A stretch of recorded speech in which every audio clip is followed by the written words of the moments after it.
ದೇಹದೊಳಗೆ ಕಾಲಿಟ್ಟಾಗ ಒಂದಿಷ್ಟು ದೈಹಿಕ ಬದಲಾವಣೆಯನ್ನ ಕಾಣ್ತಾರೆ. ಈ ದೈಹಿಕ ಬದಲಾವಣೆಗಳು ಅವರ ಮನಸ್ಸಿನ ಮೇಲೆ ಪರಿಣಾಮ ಮಾಡುವಂಥದ್ದು. ಈ ಪರಿಣಾಮದಿಂದಾಗಿ ಅವರ ಒಂದು ಮಾನಸಿಕ ಆರೋಗ್ಯದಲ್ಲಿ ಒಂದಿಷ್ಟು ಏರ್ಪೇರುಗಳು ಆಗುವಂಥದ್ದು.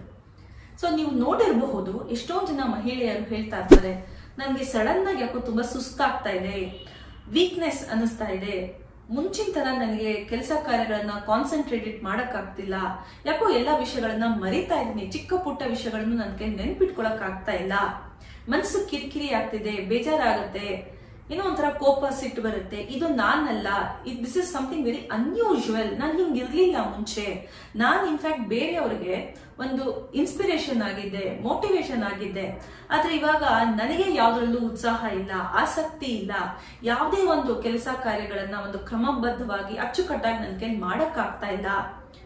ಇನ್ ವರ್ಕಿಂಗ್ ವಿಮೆನ್ ಇದ್ರಂತೂ ಅವರು ಹೇಳ್ತಿರ್ತಾರೆ, ನನಗೆ ಕೆಲ್ಸಕ್ಕೆ ಹೋಗೋದೇ ಒಂದು ದೊಡ್ಡ ಚಾಲೆಂಜ್ ಆಗ್ಬಿಟ್ಟಿದೆ, ಬೆಳಗ್ಗೆ ಎದ್ದು ಎಲ್ಲ ಕೆಲಸ ಮುಗಿಸಿ ಹೋಗಕ್ ನನ್ ಕೈಲಿ ಆಗ್ತಾ ಇಲ್ಲ, ಅಲ್ಲಿ ಕೆಲಸನೂ ಸಹಿತ ನನಗೆ ಕಾನ್ಸಂಟ್ರೇಟ್ ಮಾಡಿ ನನಗೆ ಮಾಡಕ್ ಆಗ್ತಾ ಇಲ್ಲ, ಯಾವಾಗ ಮನೆಗೆ ಬರ್ತೀನೋ ಸುಮ್ನೆ ಒಂದ್ ಕಡೆ ಕುತ್ಕೊಳ್ತೀನೋ ಅನ್ನಿಸ್ತಾ ಇದೆ, ಯಾಕೆ ಹೀಗಾಗ್ತಿದ್ಯೋ ಗೊತ್ತಾಗ್ತಿಲ್ಲ ಅಂತ ಹೇಳಿ ತುಂಬಾ ಜನ ಹೇಳೋದನ್ನ ನೀವು ಕೇಳಿರಬಹುದು.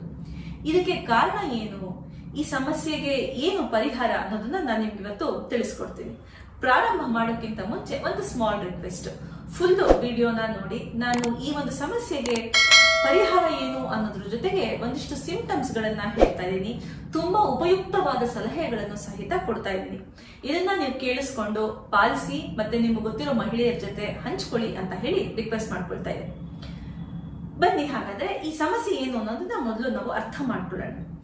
ಮೊದಲಿಗೆ ನಾನು ಏನ್ ಹೇಳಿದೆ, ದೈಹಿಕ ಬದಲಾವಣೆ ಅಂತ ಹೇಳಿದೆ. ಏನದು ದೈಹಿಕ ಬದಲಾವಣೆ ಅಂತಂದ್ರೆ, ನಾವು 40 ವರ್ಷದಿಂದ 50 ವರ್ಷದೊಳಗೆ ಕಾಲಿಟ್ಟಾಗ ಏನಾಗುತ್ತೆ ಅಂತಂದ್ರೆ, ನಮ್ಮ ಒಂದು ಮೆನ್ಸ್ಟ್ರುಯಲ್ ಸೈಕಲ್ ಅಂತ ಏನ್ ಹೇಳ್ತೀವಿ ಅಂದ್ರೆ, ಒಂದು ಋತುಚಕ್ರ ಅದು ಅಂತ್ಯವಾಗುವಂತ ಒಂದು ಸಮಯ, ಅದಕ್ಕೆ ನಾವು ಮೆನೋಪಾಸ್ ಅಂತ ಕರಿತೀವಿ. ಈ ಮೆನೋಪಾಸ್ ಮುಗಿಯುವ ಒಂದು 5 ಅಥವಾ 6 ವರ್ಷದ ಹಿಂದೆ ಒಂದು ಸಮಯವನ್ನ ನಾವು ಪೆರಿಮೆನೋಪಾಸ್ ಅಂತ ಕರಿತೀವಿ. ಸೊ ಈ ಪೆರಿಮೆನೋಪಾಸ್ ಟೈಮ್ ಇಂದನೇ ಏನು ನಮ್ಗೆ ಸೂಚನೆ ಕೊಡುತ್ತೆ ಅಂತಂದ್ರೆ, ಈ ತರ ಈ ಒಂದು ಮೆನ್ಸ್ಟ್ರುಯಲ್ ಸೈಕಲ್, ಈ ಋತುಚಕ್ರ ಅಂತ್ಯ ಆಗುತ್ತೆ ಇನ್ನ ಒಂದು ಸ್ವಲ್ಪ ವರ್ಷಗಳಲ್ಲಿ. ಸೊ ಅದಕ್ಕೆ ನೀನು ಪ್ರಿಪೇರ್ ಆಗು, ಒಂದಿಷ್ಟು ಬದಲಾವಣೆಗಳು ನಿನ್ನ ದೇಹದಲ್ಲಿ ಆಗತ್ತೆ ಅಂತ ಹೇಳಿ ನಮ್ಗೆ ಸೂಚನೆ ಕೊಡುವಂಥದ್ದು. ಸೊ ಹೀಗಾಗಿ ನಮಗೆ ಈ ಒಂದು ಕಿರಿಕಿರಿ ಆಗ್ಲಿ, ಬೇಸರ ಆಗ್ಲಿ, ಒಂದು ಏರ್ಪೇರ್ ಆಗ್ಲಿ, ಕಾನ್ಸಂಟ್ರೇಷನ್ ಪ್ರಾಬ್ಲಮ್, ಮೆಮೊರಿ ಪ್ರಾಬ್ಲಮ್, ಸುಸ್ತು, ಒಂದಿಷ್ಟು ವೀಕ್ನೆಸ್ಗಳು ನಾವು ಅನುಭವಿಸುವಂಥದ್ದು. ಸೊ ಇದನ್ನ ನಾವು ಸೂಚನೆಗಳು ಅಂತ ಹೇಳಿ ಅರ್ಥ ಮಾಡ್ಕೋಬೇಕು. ಆದ್ರೆ ಈ ಒಂದು ಕಂಡೀಷನ್ ಏನಿದೆ ಇದು ಪರ್ಮನೆಂಟ್ ಅಲ್ಲ, ಶಾಶ್ವತವಾಗಿ ಇದು ನಮ್ಮನ್ನ ಕಾಡೋದಿಲ್ಲ. ಎಷ್ಟೊಂದು ಜನ ಮಹಿಳೆಯರು ಏನ್ ಅಂದ್ಕೊಂಡ್ಬಿಡ್ತಾರೆ ಅಂತಂದ್ರೆ, ಇನ್ಮೇಲಿಂದ ನನ್ನ ಜೀವನ ಮುಗೀತು, ನನಗೆ ಮೊದಲು ಇದ್ದಿದ್ದು ಒಂದು ಎನರ್ಜಿ ಆಗ್ಲಿ, ಆ ಒಂದು ಇಂಟ್ರೆಸ್ಟ್ ಆಗ್ಲಿ ಇನ್ಮೇಲಿಂದ ನನಗೆ ಬರಲ್ಲ, ಆ ಆರೋಗ್ಯನೂ ನನಗೆ ಬರಲ್ಲ, ತುಂಬಾ ವೀಕ್ ಆಗಿ ಹೋಗ್ತೀನಿ ಅಂತ ಅನ್ಕೊಳ್ತಾರೆ. ಇದು ತಪ್ಪು, ಹಾಗಲ್ಲ. ಇದು ಒಂದು ಫೇಸ್ ಅಷ್ಟೇನೆ. ಹೇಗೆ ನಮ್ಗೆ ಮೆನ್ಸ್ಟ್ರುಯಲ್ ಸೈಕಲ್ ಸ್ಟಾರ್ಟ್ ಆದಾಗ ನಮ್ಮ ದೇಹದಲ್ಲಿ ಒಂದಿಷ್ಟು ಬದಲಾವಣೆಗಳಿರುತ್ತೆ, ಅದ್ರ ತಕ್ಕ ಹಾಗೆ ನಮ್ಮ ಮನಸ್ಸಿನಲ್ಲಿ ಒಂದು ಡಿಸ್ಕಂಫರ್ಟ್ ಇರುತ್ತೆ, ಒಂದು ಸಂಕೋಚ ಮನೋಭಾವನೆ ಇರುತ್ತೆ, ಅದಕ್ಕೆ ಹೊಂದ್ಕೊಳ್ಳೋದಕ್ಕೆ ಒಂದು ಸ್ವಲ್ಪ ಟೈಮ್ ತಗೊಳ್ತೀವಿ. ಹಾಗೇನೆ ಇದು ಮುಗಿಯೋವಾಗೂ ಕೂಡ ನಮ್ಮ ದೇಹದಲ್ಲಿ ಒಂದಿಷ್ಟು ಬದಲಾವಣೆಗಳಾಗತ್ತೆ. ಅದಕ್ಕೆ ಹೊಂದ್ಕೊಳ್ಳೋದಿಕ್ಕೆ ದೇಹಕ್ಕೆ ಮತ್ತೆ ಮನಸ್ಸಿಗೆ ಎರಡಕ್ಕೂ ನಾವು ಒಂದಿಷ್ಟು ಸಮಯ ಕೊಡಬೇಕು, ಜೊತೆಗೆ ಒಂದಿಷ್ಟು ಸಿದ್ಧತೆಗಳನ್ನ ಮಾಡ್ಕೋಬೇಕು. ಆಗ ಖಂಡಿತವಾಗ್ಲೂ ಈ ಒಂದು ಜರ್ನಿ, ಒಂದು ಫೇಸ್ ಏನಿದೆ ಅದನ್ನ ನಾವು ಸ್ಮೂತ್ ಆಗಿ ಪಾಸ್ ಮಾಡ್ಬೋದು. ಸೊ ಇದ್ರ ಹಿಂದೆ ಈ ಬದಲಾವಣೆ ಹೇಗಾಗತ್ತೆ, ಅಲ್ಲಿ ಏನು ಕ್ರಿಯೆ ನಡೆಯುತ್ತೆ ಅನ್ನೋದನ್ನ ನಾವು ಅರ್ಥ ಮಾಡ್ಕೋಬೇಕು. ನೋಡಿ, ಈ ಮೆನ್ಸ್ಟ್ರುಯಲ್ ಸೈಕಲ್ ಆದಾಗ ನಮ್ಮ ಓವರೀಸ್ ಅಲ್ಲಿ, ಅಂದ್ರೆ ಅಂಡಾಣು ಅಂತ ಏನ್ ಹೇಳ್ತೀವಿ, ಅಲ್ಲಿ 2 ಹಾರ್ಮೋನ್ಗಳು ರಿಲೀಸ್ ಆಗುತ್ತೆ. ಅದನ್ನ ನಾವು ಎಸ್ಟ್ರೋಜನ್ ಮತ್ತೆ ಪ್ರೊಜೆಸ್ಟ್ರಾನ್ ಅಂತ ಕರಿತೀವಿ. ಈ 2 ಹಾರ್ಮೋನ್ಗಳು ನಮ್ಮ ಈ ರಿಪ್ರೊಡಕ್ಟಿವ್ ಸಿಸ್ಟಮ್ ಮತ್ತೆ ನಮ್ಮ ಹೆಲ್ತ್ ಅನ್ನ ನೋಡ್ಕೊಳ್ಳುವಂಥದ್ದು. ಈ 2 ಹಾರ್ಮೋನ್ಗಳ ಪ್ರೊಡಕ್ಷನ್ ಡಿಕ್ಲೈನ್ ಆಗ್ತಾ ಹೋಗುತ್ತೆ, ಅಂದ್ರೆ ಕಡಿಮೆ ಆಗ್ತಾ ಹೋಗುತ್ತೆ ಮೆನೋಪಾಸ್ ಆಗೋವಾಗ. ಸೊ ಆ ಕಾರಣಕ್ಕೆ ಏನಾಗುತ್ತೆ, ನಮ್ಮ ಇಡೀ ದೇಹದಲ್ಲಿ ಒಂದಿಷ್ಟು ಬದಲಾವಣೆಗಳಾಗುತ್ತೆ.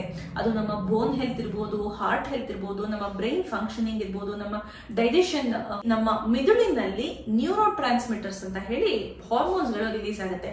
ಅದಕ್ಕೆ ನಾವು ಡೋಪಮೈನ್, ಸೆರೋಟೋನಿನ್ ಮತ್ತೆ ಆಕ್ಸಿಟೋನಿನ್ ಅಂತಾನು ಕರಿತೀವಿ. ಇದನ್ನ ನಾವು ಹ್ಯಾಪಿ ಹಾರ್ಮೋನ್ಸ್ ಅಂತಾನು ಕರಿತೀವಿ. ಇದು ನಮ್ಮ ಮೂಡ್, ಅಂದ್ರೆ ನಮ್ಮ ಮನಸ್ಥಿತಿ ಏನಿರುತ್ತೆ ಅದನ್ನ ರೆಗ್ಯುಲೇಟ್ ಮಾಡ್ತಾ ಇರುತ್ತೆ. ಸೊ ಈ ಒಂದು ಹಾರ್ಮೋನ್ಸ್ ಗಳು ಸಹಿತ ಡಿಕ್ಲೈನ್ ಆಗುತ್ತೆ, ಅಂದ್ರೆ ಕಡಿಮೆ ಆಗುತ್ತೆ, ಅದರ ಪ್ರೊಡಕ್ಷನ್ ಸಹಿತ ಕಡಿಮೆ ಆಗುತ್ತೆ ನಮ್ಮ ಮಿದುಳಿನಲ್ಲಿ. ಯಾವಾಗ ನಮ್ಮ ಓವರೀಸ್ ನಲ್ಲಿ ಇರೋ ಹಾರ್ಮೋನ್ಸ್ ಕಡಿಮೆ ಆದಾಗ ನಮ್ಮ ಮಿದುಳಿನಲ್ಲಿ ಈ ಉತ್ಪತ್ತಿ ಆಗೋ ಒಂದು ಹಾರ್ಮೋನ್ಸ್ ಗಳು ಕೂಡ ಕಡಿಮೆ ಆಗುತ್ತಿದ್ದು. ಈ ಒಂದು ಕಾರಣಕ್ಕೆ ನಾವು ಒಂದು ಮೂಡ್ ಸ್ವಿಂಗ್ಸ್ ಅಂತ ಏನ್ ಹೇಳ್ತೀವಿ, ಸಡನ್ ಆಗಿ ನಾವು ಬೇಜಾರು ಮಾಡ್ಕೊಳ್ಳುವಂಥದ್ದು, ಸಡನ್ ಆಗಿ ನಮ್ಮ ಎನರ್ಜಿ ಡಿಪ್ ಆಗುವಂಥದ್ದು, ದುಃಖಕ್ಕೊಳಗಾಗುವಂಥದ್ದು, ಹತಾಶೆಗೊಳಗಾಗುವಂಥದ್ದನ್ನ ನಾವು ಕಾಣಬಹುದು.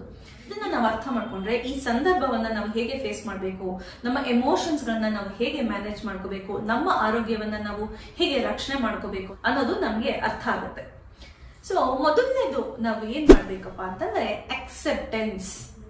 ಈ ಒಂದು ಕಂಡೀಷನ್ ಅನ್ನ ನಾವು ಅಕ್ಸೆಪ್ಟ್ ಮಾಡ್ಕೋಬೇಕು. ತುಂಬಾ ಜನ ಮಹಿಳೆಯರು ನಾನು ಆಗ್ಲೇ ಹೇಳ್ದಂಗೆ ಡಿಪ್ರೆಷನ್ ಕೊಟ್ಟೋಗುವಂಥದ್ದು, ಆಂಗ್ಸೈಟಿನ ಬೆಳೆಸ್ಕೊಳ್ಳುವಂಥದ್ದು ಮಾಡ್ತಾರೆ. ಇದು ಆಗಬಾರ್ದು ಅಂತಂದ್ರೆ ಇದನ್ನ ಅಕ್ಸೆಪ್ಟ್ ಮಾಡ್ಕೋಬೇಕು. ಇದು ಒಂದು ಸತ್ಯ, ಇಟ್ಸ್ ಅ ಫ್ಯಾಕ್ಟ್. ಇದನ್ನ ನಾನು ಯಾವುದೇ ಕಾರಣಕ್ಕೂ ತಡೆಯಕ್ಕಾಗಲ್ಲ, ಬೇರೆಯವರು ತಡೆಯಕ್ಕಾಗಲ್ಲ. ಇಟ್ಸ್ ಇನ್ಎವಿಟಬಲ್ ಮತ್ತೆ ಇಟ್ಸ್ ಯೂನಿವರ್ಸಲ್. ಇದು ಜಗತ್ತಲ್ಲಿ ಎಲ್ಲಾ ಮಹಿಳೆಯರಿಗೂ ಆಗುವಂಥದ್ದು, ನನಗೊಬ್ಳಿಗೆ ಅಲ್ಲ. ಸೊ ಈ ಕಾರಣಕ್ಕೆ ಇದನ್ನ ನಾನು ಅಕ್ಸೆಪ್ಟ್ ಮಾಡ್ಕೋಬೇಕು. ಇದರಿಂದ ಆಗೋ ದುಷ್ಪರಿಣಾಮಗಳನ್ನ ನಾನು ತಡಿಬಹುದು. ನನಗೆ ಏನ್ ಸಹಾಯ ಬೇಕೋ ಅದನ್ನ ಸಹಾಯನ ಥೆರಪಿಸ್ಟ್ಗಳಿಂದ, ಡಾಕ್ಟರ್ಸ್ಗಳಿಂದ ಪಡೆಯೋಣ. ನನ್ನ ಒಂದು ಆರೋಗ್ಯ ಏನಿದೆ ಅದನ್ನ ಕಾಪಾಡ್ಕೊಂಡು ಹೋಗೋಣ. ಆಗ ಖಂಡಿತವಾಗ್ಲೂ ನಾನು ಈ ದುಷ್ಪರಿಣಾಮಗಳಿಂದ ಹೊರಗೆ ಬರ್ಬೋದು. ನನಗಾಗೋ ಒಂದು ಸ್ಟ್ರೆಸ್, ಒಂದು ಆಂಗ್ಸೈಟಿ, ಇದೆಲ್ಲದನ್ನು ನಾನು ಆಚೆ ಬಂದು ಮತ್ತೆ ಖುಷಿಯಾಗಿ ಆರೋಗ್ಯಕರವಾಗಿರಬಹುದು ಅಂತ ಹೇಳಿ ಇದನ್ನ ಅಕ್ಸೆಪ್ಟ್ ಮಾಡ್ಕೊಳ್ಳೋದನ್ನ ಕಲಿಬೇಕು. ಇನ್ನು ಎರಡನೇದೇನಪ್ಪಾ ಅಂತಂದ್ರೆ ಸೆಲ್ಫ್ ಕೇರ್. ಸೊ ನಮ್ಮ ಕಾಳಜಿಯನ್ನ ನಾವೇ ತಗೊಳ್ಳುವಂಥದ್ದು. ಸೊ ನಮ್ಮ ಕಾಳಜಿಯನ್ನು ನಾವು ಹೇಗೆ ತಗೋಬಹುದು? ನಮ್ಮ ದೈಹಿಕ ಆರೋಗ್ಯ ಮತ್ತು ಮಾನಸಿಕ ಆರೋಗ್ಯವನ್ನ ನಾವು ಕಾಳಜಿ ತಗೊಳ್ಳುವಂಥದ್ದು. ಸೊ ದೈಹಿಕ ಆರೋಗ್ಯನ ನಾವು ಕಾಪಾಡ್ಕೊಂಡು ಹೋಗ್ಬೇಕು ಅಂತಂದ್ರೆ ಮೊದಲಿಗೆ ನಾವು ಎಕ್ಸರ್ಸೈಸ್ ಮಾಡಬೇಕು, ಒಳ್ಳೆ ನ್ಯೂಟ್ರಿಷಿಯಸ್ ಫುಡ್ ಅನ್ನ ತಗೋಬೇಕು, ಮತ್ತೆ ಚೆನ್ನಾಗಿ ನಿದ್ರೆ ಮಾಡಬೇಕು. ನಮ್ಗೆ ಎಷ್ಟೇ ಫ್ಯಾಮಿಲಿ ರೆಸ್ಪಾನ್ಸಿಬಿಲಿಟೀಸ್ ಇರಲಿ ಅಥವಾ ವರ್ಕ್ ಲೋಡ್ ಇರಲಿ, ಬೇರೆ ಚಿಂತೆಗಳಿರಲಿ, ಸಮಸ್ಯೆಗಳಿರಲಿ, ಅದನ್ನೆಲ್ಲ ಸೈಡ್ಗೆ ಇಟ್ಟು ಈ ಮೂರನ್ನು ಚೆನ್ನಾಗಿ ಮಾಡೋದನ್ನ ನಾವು ಕಲ್ತ್ಕೋಬೇಕು. ರಾತ್ರಿ ಚೆನ್ನಾಗಿ ನಿದ್ದೆ ಮಾಡಿದ್ರೆ ಬೆಳಗ್ಗೆ ನಮ್ಮ ಮನಸ್ಸು ಚೆನ್ನಾಗಿರುತ್ತೆ, ಮನಸ್ಸು ಹಗುರವಾಗಿರುತ್ತೆ. ಆ ಕಾರಣಕ್ಕೆ ನಿದ್ರೆ ಮಾಡಬೇಕು. ನಿದ್ರೆ ಮಾಡಲಿಲ್ಲ ಅಂದ್ರೆ ಬೇರೆ ಆರೋಗ್ಯದ ಸಮಸ್ಯೆಗಳು ಪ್ರಾರಂಭ ಆಗುತ್ತೆ. ಸೊ ಇದಕ್ಕೆ ಚೆನ್ನಾಗಿ ನಿದ್ದೆ ಮಾಡಬೇಕು. ಮತ್ತೆ ನಮ್ಮ ಬೋನ್ಸ್ಗಳು ವೀಕ್ ಆಗಿರುತ್ತೆ, ಬೇಕಾದಷ್ಟು ಡಿಫಿಷಿಯನ್ಸಿಗಳು ಬಂದಿರುತ್ತೆ. ಸೊ ಈ ಕಾರಣಕ್ಕೆ ಒಳ್ಳೆ ನ್ಯೂಟ್ರಿಷಿಯಸ್ ಫುಡ್ ಅನ್ನ ಈ ಒಂದು ಟೈಮ್ ಅಲ್ಲಿ ಚೆನ್ನಾಗಿ ತಗೋಬೇಕು. ಮತ್ತೆ ಎಕ್ಸರ್ಸೈಸ್, ಯೋಗ ಆಗಿರ್ಬೋದು, ಜಿಮ್ ಆಗಿರ್ಬೋದು, ಡ್ಯಾನ್ಸ್, ವಾಕಿಂಗ್, ನಿಮ್ಗೆ ಏನ್ ಬೇಕೋ ಅದನ್ನ ಮಾಡಿ. ಬಟ್ ತಪ್ಪದೆ ದಿನಕ್ಕೆ ಒಂದು ಅರ್ಧ ಗಂಟೆ ಮಾಡೋದನ್ನ ಅಭ್ಯಾಸ ಮಾಡ್ಕೊಳ್ಳಿ. ಇನ್ನು ಮಾನಸಿಕ ಆರೋಗ್ಯವನ್ನ ಹೇಗೆ ಕಾಪಾಡ್ಕೊಂಡು ಹೋಗ್ಬೇಕು ಅಂದ್ರೆ ಒಂದು ಜರ್ನಲ್ ರೈಟಿಂಗ್ ಮಾಡ್ಬೋದು. ಒಂದು ಬುಕ್ ಇಟ್ಕೊಂಡು ನಿಮ್ಗೆ ಏನ್ ಆಲೋಚನೆಗಳು ಬರ್ತಿದೆ, ಓವರ್ ಥಿಂಕಿಂಗು, ನೆಗೆಟಿವ್ ಥಿಂಕಿಂಗು ಅಥವಾ ನಿಮ್ಮ ಭಾವನೆಗಳೇನು ಅದನ್ನೆಲ್ಲ ಆ ಬುಕ್ಕಲ್ಲಿ ಬರೆಯುವಂಥದ್ದು. ಆಗ ನಿಮ್ಮ ಮನಸ್ಸು ಹಗುರ ಆಗುತ್ತೆ.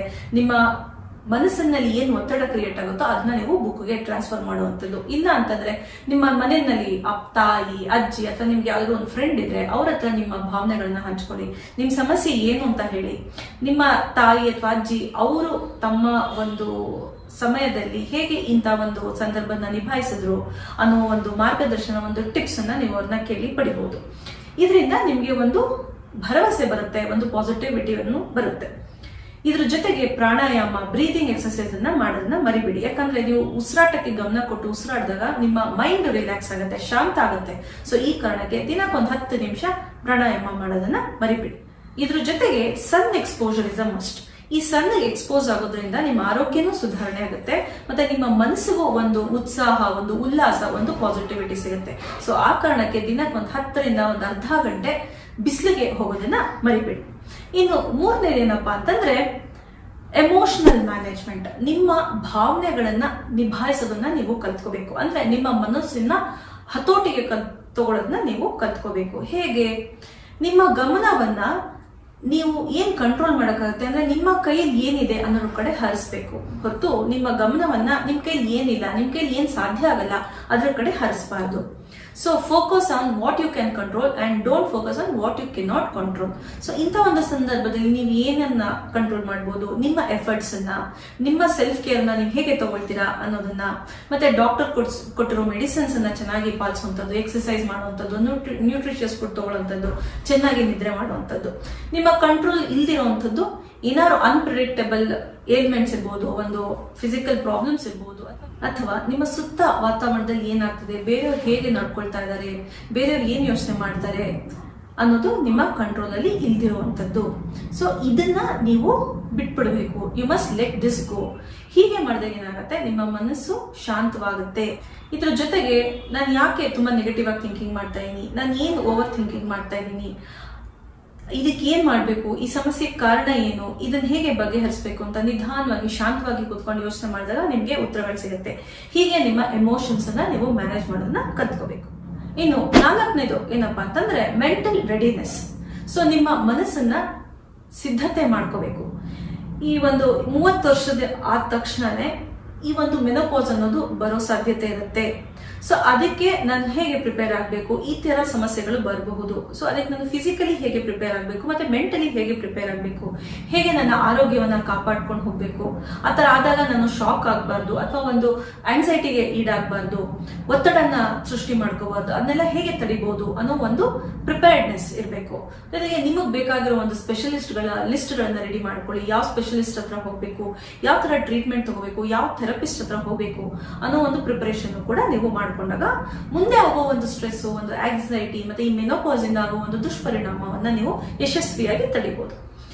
ಇನ್ನು ಕೊನೆಯದಾಗಿ ಏನ್ ಮಾಡ್ಬೇಕು ಅಂತಂದ್ರೆ, ಇದಿಷ್ಟೆಲ್ಲಾ ಮಾಡಿದೀವಿ, ಡಾಕ್ಟರ್ ಹತ್ರ ಹೋದ್ವಿ, ಮತ್ತೆ ನೀವ್ ಹೇಳಿರೋ ಒಂದು ಸಲಹೆಗಳನ್ನು ಸಹಿತ ಪಾಲಿಸಿದ್ವಿ, ಆದ್ರೂ ನನಗೆ ಸಮಸ್ಯೆ ಜಾಸ್ತಿ ಆಗ್ತಿದೆ, ನನಗೆ ಡಿಪ್ರೆಷನ್ಗೆ ನಾನು ಹೋಗ್ತಾ ಇದ್ದೀನಿ, ಈ ಸಮಸ್ಯೆನ ಹೇಗೆ ಎದುರಿಸಬೇಕು ನನಗೆ ಗೊತ್ತಾಗ್ತಿಲ್ಲ ಅಂತಂದ್ರೆ ಒಂದು ಒಳ್ಳೆ ಕೌನ್ಸಿಲರ್ ಅಥವಾ ಥೆರಪಿಸ್ಟ್ ಹತ್ರ ಹೋಗೋದನ್ನ ಮರಿಬೇಡಿ.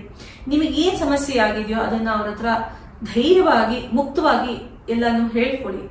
ನೀವು ಬೇರೆಯವರು ನಿಮ್ಮ ಮನಸ್ಸನ್ನ ಅರ್ಥ ಮಾಡ್ಕೊಳ್ದಿರ್ಬೋದು, ನಿಮ್ಮ ಸಮಸ್ಯೆಯನ್ನ ಅರ್ಥ ಮಾಡ್ಕೊಳ್ದಿರ್ಬೋದು, ಅದ್ರ ಒಂದು ಕೌನ್ಸಿಲರ್, ಒಂದು ಥೆರಪಿಸ್ಟ್ ನಿಮ್ಮ ಮನಸ್ಸಲ್ಲಿ ಏನಿದೆ ಅನ್ನೋದನ್ನ ಚೆನ್ನಾಗಿ ಅರ್ಥ ಮಾಡ್ಕೊಳ್ತಾರೆ, ನಿಮ್ಮ ಸಮಸ್ಯೆಗೆ ಒಂದು ಸೂಕ್ತ ಮಾರ್ಗದರ್ಶನವನ್ನ ನೀಡ್ತಾರೆ. ಮತ್ತೆ ಈ ಒಂದು ಸಂದರ್ಭ ಏನಿದೆ, ಈ ಒಂದು ಮೆನೋಪಾಸ್ ಅನ್ನೋ ಸಂದರ್ಭವನ್ನ ಹೇಗೆ ಚೆನ್ನಾಗಿ ನಿಭಾಯಿಸಬಹುದು ಅನ್ನೋದನ್ನ ನಿಮ್ಗೆ ಅವರು ಹೇಳ್ಕೊಡ್ತಾರೆ. ಇಷ್ಟು ಮಾಡಿದ್ರೆ ಈ ಒಂದು ಮೆನೋಪಾಸ್ ಪೀರಿಯಡ್ ಅನ್ನ ನೀವು ತುಂಬಾ ಚೆನ್ನಾಗಿ ನಿಭಾಯಿಸಬಹುದು. ಜೊತೆಗೆ ನಿಮ್ಗಾಗೋ ಒಂದು ಒತ್ತಡ, ಆತಂಕ, ಖಿನ್ನತೆ, ದುಗುಡದಿಂದ ನೀವು ಹೊರಗೆ ಬರ್ಬೋದು. ಮುಂಚೆ ಎಷ್ಟು ನೀವು ಎನರ್ಜೆಟಿಕ್ ಆಗಿದ್ರು, ಹೆಲ್ತಿ ಆಗಿದ್ರು, ಉತ್ಸಾಹದಿಂದ ಇದ್ರು, ಅಷ್ಟೇ ಉತ್ಸಾಹ, ಅಷ್ಟೇ ಒಂದು ಆರೋಗ್ಯ, ಒಂದು ಎನರ್ಜಿ ಮತ್ತೆ ನೀವು ಪಡಿಬಹುದು ಅನ್ನೋ ಒಂದು ಭರವಸೆಯನ್ನ ನಿಮ್ಗೆ ಕೊಡ್ತಾ ಇವತ್ತಿನ ಈ ಸಂಚಿಕೆಯನ್ನ ಮುಗಿಸ್ತಾ ಇದ್ದೀನಿ. ಧನ್ಯವಾದಗಳು.